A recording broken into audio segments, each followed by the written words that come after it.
She cheated on me with our neighbor while I was away on a work trip. I'd been gone for 5 days, grinding through 16-hour shifts, chasing a promotion that could have changed our lives. The whole time, I imagined her at home, missing me, waiting for me, maybe even counting the days until I returned. Instead, she was slipping next door into the arms and bed of a man I used to drink beers with on Sunday afternoons. A man who borrowed my tools, talked about lawn care, stood shoulder to shoulder with me in the driveway like a friend. I didn't find out right away. When I got home, she kissed me like everything was normal. She smiled, asked how the trip went. But something in her eyes, something was off, colder, more distant. I chalked it up to maybe stress, maybe my absence. I tried to make it right.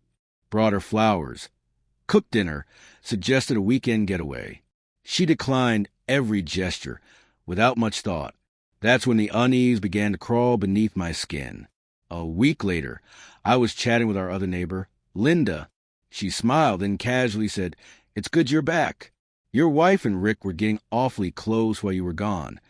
My stomach dropped. Close. Linda paused, realizing too late what she'd said. Her eyes flicked away, uncomfortable. But it was done. The seed had been planted. I didn't confront my wife that night. I couldn't. I didn't want accusations. I wanted proof. So I sat in the dark, alone, watching our home security footage. Most of the cameras pointed outward, driveway, porch, backyard. But the backyard cam caught enough to see her, cloaked in nothing but a robe, slipping out the back door after midnight, heading next door. It happened more than once. I felt sick, not just from the betrayal, but from the ease of it, the routine, how casual she'd become, as if I were invisible, as if our marriage had been switched off like a light. I downloaded the footage and saved it to a flash drive. I didn't sleep that night. I just lay awake, staring at the ceiling, wondering how someone could lie so easily and sleep so soundly. The next morning, I left the flash drive on the kitchen counter. No note, no words, just the truth. She was drinking coffee when I left for work, scrolling through her phone, unaware that everything she buried was about to rise to the surface. When I came home, the flash drive was gone. Her eyes were red. She didn't try to lie, didn't spin a story, just cried and said she felt abandoned. That Rick had been there when she felt alone, that it wasn't supposed to happen. Every line from a cheap infidelity script. I didn't raise my voice, didn't even cry. I just looked at her and said, "I need time to think." She packed a bag that night and went to her sister's. But the truth was, I didn't need time. I already had a plan. You see, Rick wasn't just a cheater. He was a husband, too. His wife, Claire, was always kind, gracious at neighborhood barbecues, warm during chance encounters on walks. I didn't know her well, but I knew her enough. I sent her the footage. No explanation, no caption, just a raw, unfiltered truth. She replied with 2 words, "Thank you." 2 days later, she knocked on my door with a suitcase in one hand and her dog's leash in the other. Her face was pale, her voice hollow. "He kicked me out," she whispered.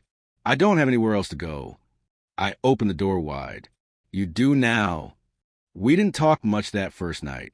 She cried quietly in the guest room while I sat on the back porch, staring into the night.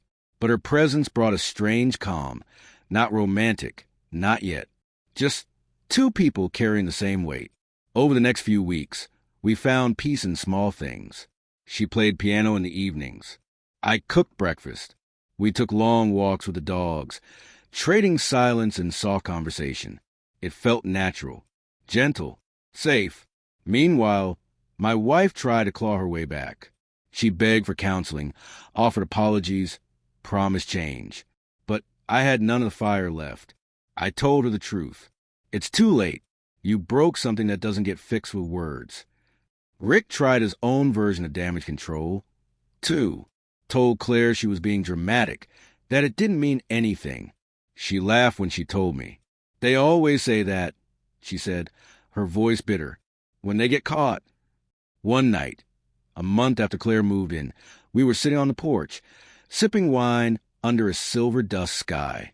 She looked over and asked, "Is it strange that I feel safer here than I ever did in my own home?" I shook my head. "No," I said, "I feel the same."